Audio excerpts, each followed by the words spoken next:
This coming Friday at midday, a shaft of sunlight will shine through this rock here and light up this special stone dedicated to Wales's patron saint, Dewi Sant, on his saint's day. Well, as the whole of Wales prepares to honour the great man, I've come to St David's, his birthplace, for this week's Songs of Praise. So this week, some wonderful Welsh hymn singing. St David's Cathedral reveals its secrets. One man's journey to finding faith. And special guest, Welsh tenor, Prt1.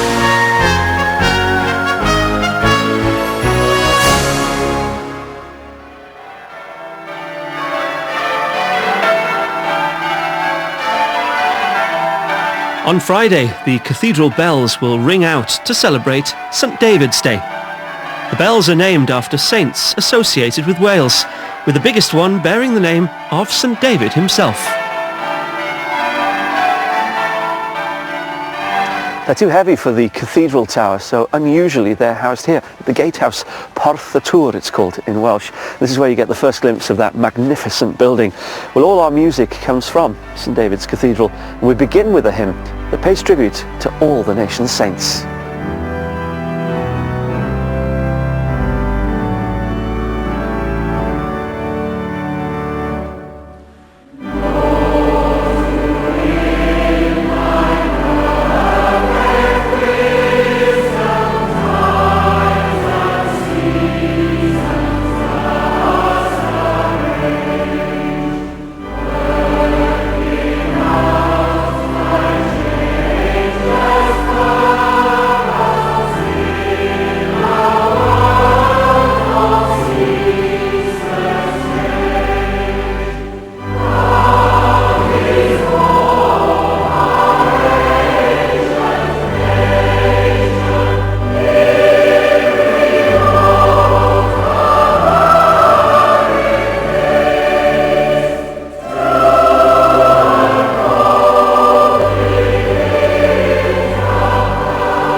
Known in Welsh as Tyddewi, St David's is a picturesque coastal location with a population of just over 1,500 people.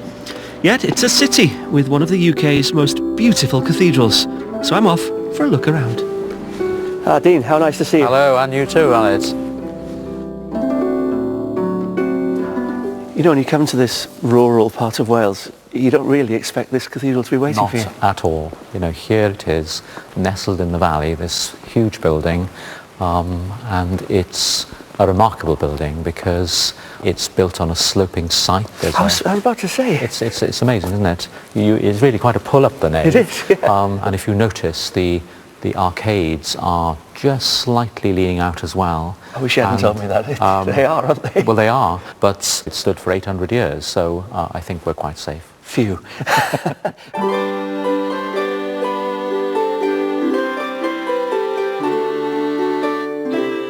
Nadine, I've spent hours in choir stalls. Yes, so have I. Well, I suppose you have, yeah, fair point. Probably longer than me. Why have you brought me to yours? What's so special about these? Well, we have a stall for the Queen. Oh, goodness me. Right. The Queen is a canon of the cathedral, and that is absolutely unique. Has she ever been? She has visited St David's 4 times, and she's sat in that seat. I'd half expect there to be padding on the Queen's seat. These seats are quite unusual because they're seats. They are. But then if you lift them up, they've got this little ledge. Absolutely. Well, these are misericords, and the word misericord is actually Latin for mercy seat. Okay. And if you're in the choir for a long time, reciting the office or psalms or whatever, you have the opportunity to actually just rest and give the appearance that you're actually standing. I quite often sing with the choir actually, but when I have occasion to sit in my own stall and allow all of it to just wash over me, it's the most amazing experience. You just feel that there's a sense of God, you know, when you're in the middle of a glorious act of worship. Can I let you into a little secret? Feels like that when you're a choir boy as well. Good.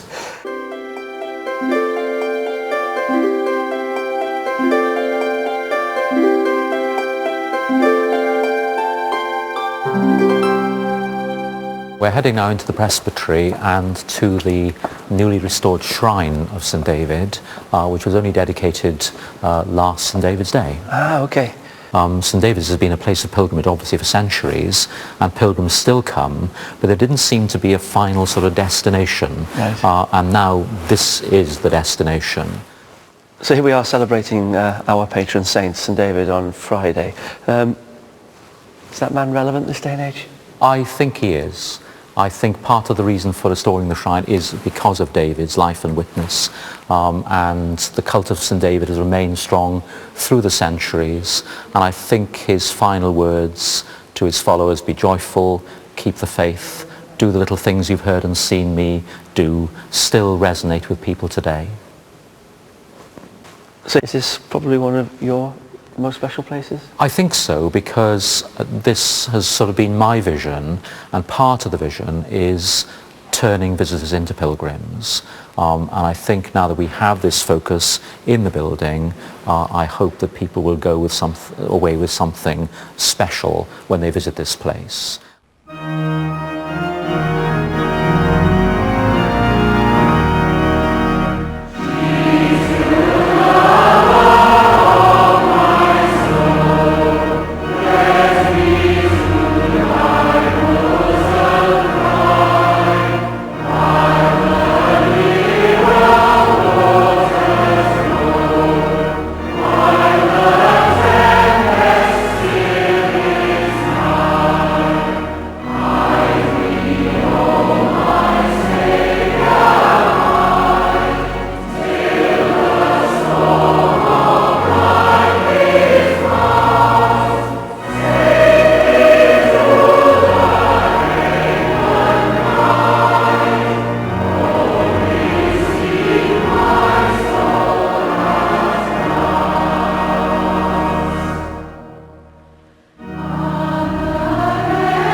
St David's Day is the perfect opportunity for us Welsh to celebrate. Now, as a nation, we love our emblems, this being one of them, the leek. The legend has it that it was St David himself that suggested to soldiers that they should wear a leek on their helmet to distinguish between friend and foe during battle. Even to this day, some Welsh love to wear their leek with pride on St David's Day. But many of us prefer wearing Cenhinen Pedr, or Peter's leek, another of our national emblems, also known, of course, as the daffodil. Here's some I picked earlier.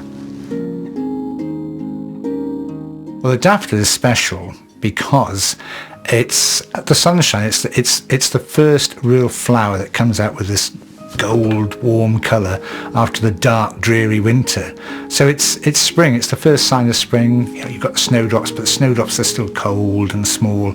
You've got this big blaze of colour with the daff. That shows that summer is just round the corner.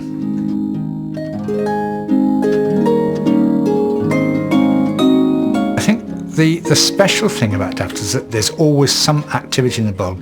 Right from the time that we plant the bulb in September, the bulb itself is developing the flower inside, and you can dissect a bulb in September and find inside your earliest first daffodil completely formed.